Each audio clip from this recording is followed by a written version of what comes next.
Cleveland originally had a professional football team since before the end of World War II. For almost as long as the world as we know it has existed, there had been competitive football in Cleveland until that awkward 5-year stretch where the Browns abandoned the city to relocate to Baltimore of all places. Today on Football Lore, we explore the reasons behind the Browns leaving Cleveland in 1995 and how they ended up being resurrected in 1999 by a reluctant NFL. The Cleveland Browns got their initial start in 1944 by taxicab magnate Arthur McBride. They originally were competing in the AAFC, a rival league to the NFL that ended up merging into the league in 1950. The Browns weren't always the dumpster fire we know them as today. They actually had won 4 straight championships in the AAFC. After the merger, they were still in the middle of a golden era, reaching the NFL championship for the next 5 years and picking up 3 titles along the way. The Browns were dominant in early professional football. Arthur McBride had turned the team into a profitable franchise and wanted out. So in 1953, he sold the team to longtime owner Art Modell. Modell would go on to make some unpopular choices, like firing legendary coach Paul Brown in 1964. But the team would go on to be relevant and competitive each NFL season. At this point, a die-hard fan culture existed for the team. Cleveland is a city that loves their sports teams, and they embraced the Browns with a fever that made Art Modell millions. When the AFL and NFL merger occurred, the Browns entered their first period of mediocrity. The 70s was not the best period to be a Browns fan, but the city persisted in their support. They had flashes in the late 70s, with strong performances from Brian Sipe, but other than that, it was a rather forgettable decade. Obviously, when any team goes through a period of mediocrity, the fan support starts to dip off, and this was combined with a situation in Cleveland no one had any control over. In the 40s and 50s, Cleveland was a city with nearly 1 million inhabitants. It had a thriving economy and a strong middle class that had expendable income. In the 60s, population started to decline, and by 1970, the population had dropped over 200,000 people. This decline was further accelerated in the 80s, when manufacturing began to be outsourced. Manufacturing was most of the reason that there was such a strong middle class in the city, and when the jobs left, the population went with it. In 1980, the population had pretty much been cut in half, and this impacted the business operations of the Cleveland Browns quite considerably. Their entire market had been cut in half, and their lack of strong on-the-field performances wasn't enough to generate enough attention. Cleveland also was going through a recession, meaning many people didn't have extra money to go watch professional football when the bills were coming due. The 80s was a period of a lot of modernization in stadiums. Many franchises were getting new stadiums with new amenities that improved revenue. Things like luxury boxes and strong naming rights deals helped immensely with rough finances. Art Modell wanted a new stadium to match those around the league, but Cleveland was in no position to shell out millions to build a new football stadium. They had already committed to building a new stadium for the Indians and the Cavaliers, so another stadium on top of the recession was very unlikely to happen. Usually owners are willing to sit it out for 5 years until the city is ready to build another stadium, but Art Modell was not doing too well financially. Modell had made his fortune in advertising, but once he owned the Browns, he also started to dabble in real estate, taking over the stadium the Browns played in and other buildings in Cleveland. Cleveland's rough financial state had made the real estate anything but profitable, but Modell still had loans due for the inflated prices he had paid. This left him in a situation where he needed to build a new stadium to make the team more profitable, or he would default on some of the loans he had taken out. Once he realized there was no way that Cleveland was going to provide him with the stadium he needed, he began to look elsewhere. Baltimore had lost their initial team, the Colts, in 1984, and since then, the city had been clamoring to have the NFL return to the city. One of the reasons the Colts had left was a similar situation over wanting a new stadium, so Baltimore was aware that building a new venue was going to be a must-have for the Browns to relocate. At the same time Baltimore was making concessions, Cleveland began dragging their feet to get a deal done. As I said at the time, Cleveland was building Jacobs Field and Gund Arena, so all discussion over the stadium was put to a hold. Modell didn't have time to sit around and wait for the time to be right.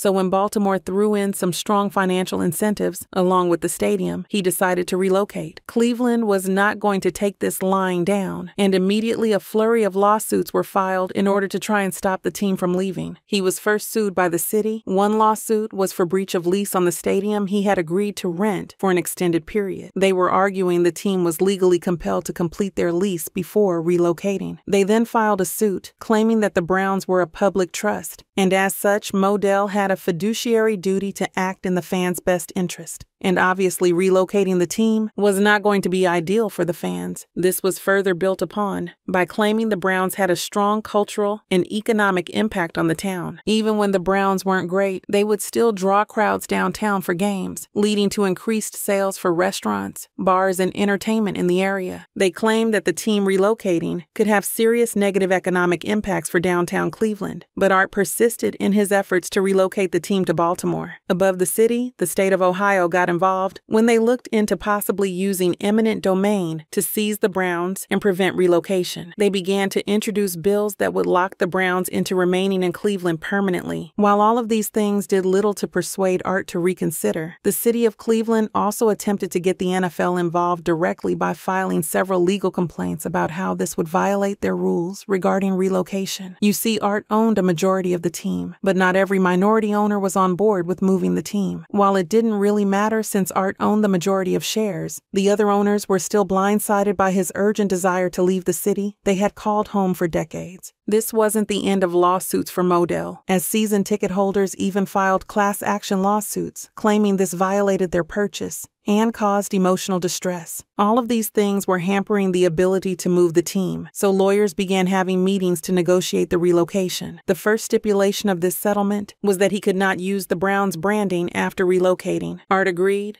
and this is why the new team would be called the Baltimore Ravens. When they started the 1996 season, he would get sole ownership of the new team in exchange for this agreement. On top of that, the Browns' heritage, records, colors, logo, and history would remain in Cleveland when they received a new franchise. The NFL also had to promise that they would award Cleveland an expansion team by the 1999 season in exchange for them allowing Art to move the team. In exchange for this guarantee, the city of Cleveland had to construct a new stadium with all the modern amenities expected in an NFL stadium. The funding was secured by public means, and neither the new owner nor the league was expected to help fund the construction of its new location. This stadium would come to be known as First Energy Stadium, which was a huge upgrade over the outdated Cleveland Stadium. The Ravens went on to have immediate success with the Super Bowl victory in the early 2000s, and with this league championship secure, Modell decided to sell the team in 2004. By this point, the Ravens had their new M&T Bank Stadium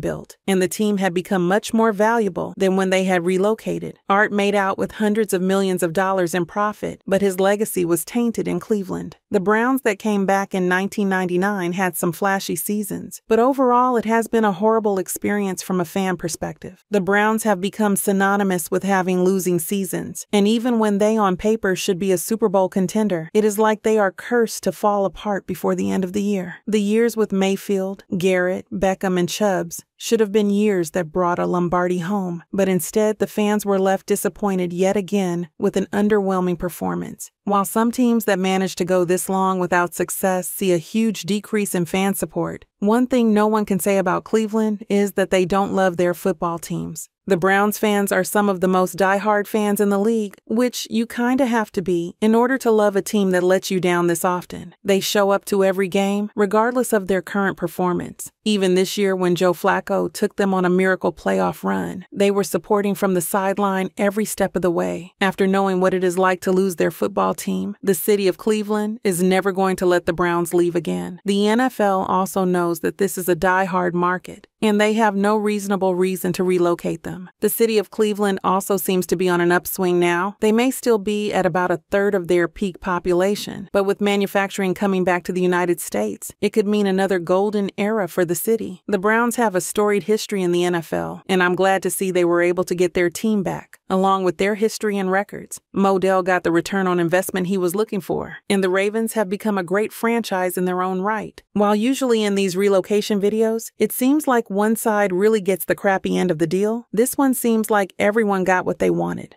Sure, the Ravens had success right away, but two cities with a history of football have NFL franchises yet again. The NFL grew with the 1999 expansion, and we still have the Browns in the league. Since we're in an era of teams relocating once again, I think it's safe to say that Cleveland has nothing to worry about. They aren't going anywhere. That is the story of why the Browns left Cleveland. If you enjoyed the video, be sure to press the like button, subscribe, and comment if you learned something new. We did a video just like this about the Colts a few weeks ago that is on screen now. Be sure to give it a watch if you found this interesting. If you really enjoyed it, we post documentaries like this twice a week and would love your support as we go on our journey to hit 10,000 subscribers by the end of the year.